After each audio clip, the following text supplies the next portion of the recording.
Gastroparesis is a difficult condition to live with.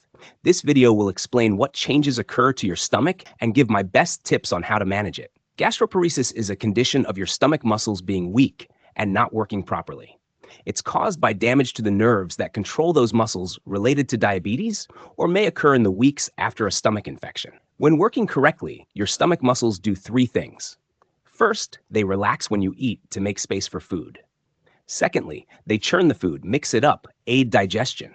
Third, they help the stomach to empty and continue food's journey into the intestines where it's broken down and absorbed into your body. When you have gastroparesis, your stomach doesn't relax, and so you'll feel full soon after you start eating.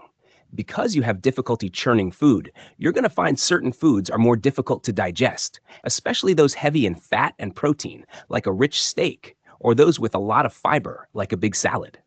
Because your stomach doesn't empty effectively, food lingers and you may feel bloated long after your meal.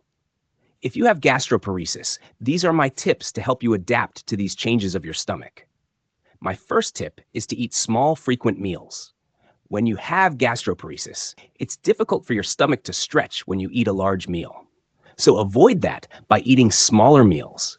I would suggest that rather than have 3 large meals, you try to have about 5 small meals throughout the day. My second tip is to ensure that your last meal is not too soon before you go to bed, because a person with gastroparesis has difficulty emptying their stomach. So it allows 4 hours for the process of digestion to begin before you lay down at night. My next tip is to make sure that you chew your food thoroughly. When you have gastroparesis, you have to understand your stomach is not mechanically breaking down food effectively, so you are entirely relying on your teeth to break food down. So take the time to chew thoroughly. Following that advice, my next tip is to dice and cook vegetables. Raw vegetables are going to be really difficult for you to digest if you have gastroparesis, but they're really important for nutrition. So dice them up small and cook them thoroughly so that they're soft and easier to digest. You can take that even a step further. Some people with gastroparesis will put foods into a blender to make pureed soups, and this is very easy to digest. A healthy stomach will empty food within about 4 hours, but liquids will slide straight through like a water slide down into the intestine. It empties pretty fast within an hour.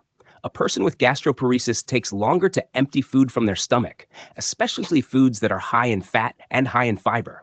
So avoid fried foods and fatty meats like sausage. Be especially aware of insoluble fiber and crunchy vegetables and leafy greens and beans. These will be especially difficult to digest. So while they're nutritious, these foods can linger in your stomach for a long time.